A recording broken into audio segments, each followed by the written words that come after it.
All right, let's dive into something a little different tonight. Yeah. We've got a review of Frankenstein. And this one is, well, it's a pretty strongly worded review. Interesting. So let's see what we can glean from it. Yeah, I'm curious. You know, I don't know about you, but Frankenstein's monster battling demons in a modern city? Yeah.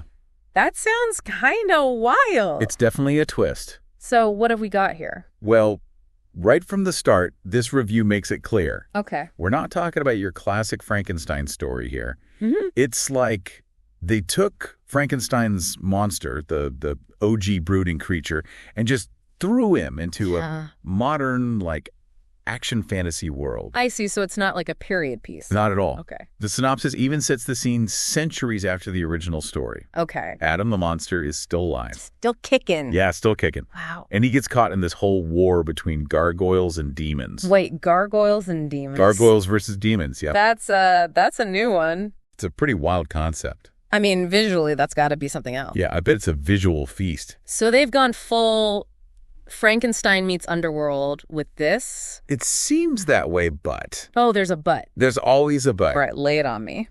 The review says, while the concept is really cool, you know, classic horror with this supernatural action twist, the execution, it kind of falls apart a bit. Oh, how so? Well, you know how we always talk about the deep dives into a character's psyche? Especially with Frankenstein's monster. Exactly. That's what makes him so fascinating. Right. But from what I'm gathering, it seems like the movie, it just throws all these epic battles at you.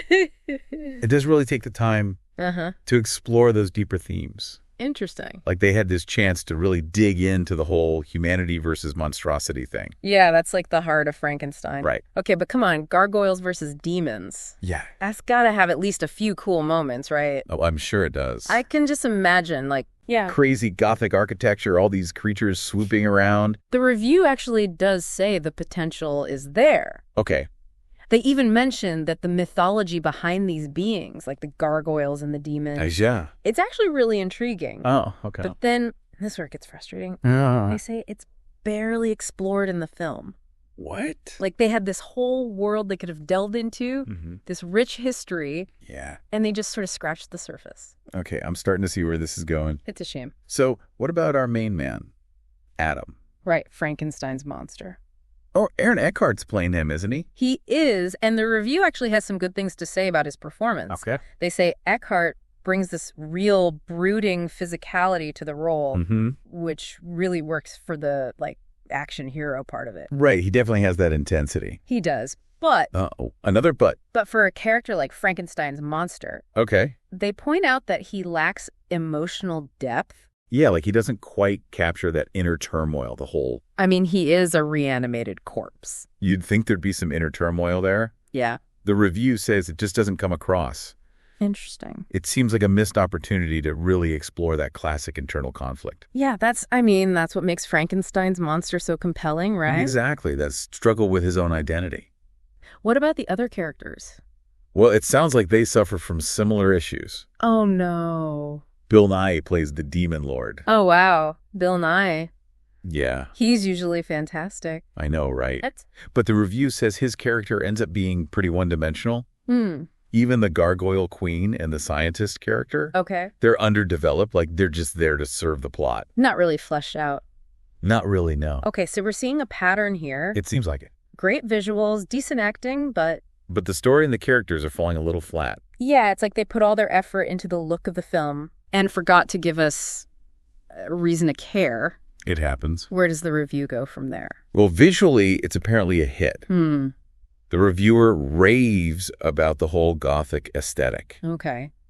Stunning cityscapes, these incredible cathedrals, everything bathed in this shadowy atmospheric lighting. Ooh, I like that. And they give kudos to the cinematography. Okay. Especially during the action sequences. Yeah, that makes sense. But you knew there was another but coming, didn't you? There's always another but, especially with a movie like this. All right, so what's the catch? The CGI. The CGI. While some of the visuals are breathtaking, they criticize the overuse of CGI. Okay. Especially for, like, the demon transformations and all those big battle sequences. They say it ends up feeling artificial. That's a shame. And that it actually detracts from that Gothic atmosphere they work so hard to create. So we've got this visually striking movie, an interesting premise, but underdeveloped characters, and maybe a little too much reliance on CGI. What's the final verdict? The reviewer gives Frankenstein, a 5 out of 10. Ooh, that's rough. Not a complete disaster, but definitely a missed opportunity. Yeah, a 5 out of 10. It suggests there's some entertainment value there. Yeah, probably in those action sequences you mentioned. Right. But it sounds like it comes at the cost of a deeper story. It does, and the reviewer even points out that the movie's just over 90 minutes long. Okay. Which might explain why some of those elements feel rushed or underdeveloped.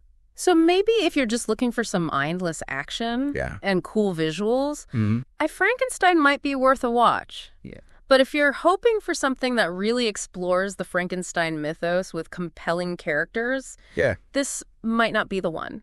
That's a wrap on our deep dive into the world of Frankenstein. We'll catch you next time for another fascinating exploration of, well, whatever sparks our curiosity next. Until then, keep those minds sharp. And those imaginations running wild. And hey, even if this review wasn't exactly glowing, maybe our conversation has made you a little bit curious about Frankenstein. Yeah, maybe you'll see something the reviewer missed. Exactly. Or you'll come up with your own brilliant ideas for reimagining.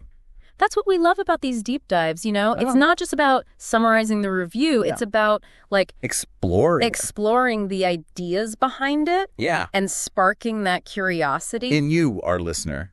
We want to give you the knowledge, give you different viewpoints. So you can form your own opinion. And contribute to the conversation. Exactly. The big Frankenstein conversation. So whether you're a diehard Frankenstein fan or just intrigued by this Gothic action flick, we hope this deep dive has given you something to think about. And who knows? Maybe the next great Frankenstein adaptation will be inspired by one of you listening right now. No, that would be electrifying. All right, that's a wrap. On our deep dive. Into the world of Frankenstein. We'll see you next time. Catch you next time for another fascinating exploration of, whatever we find. Whatever sparks our curiosity next. Until then. Keep those minds sharp. And those imaginations. Wild.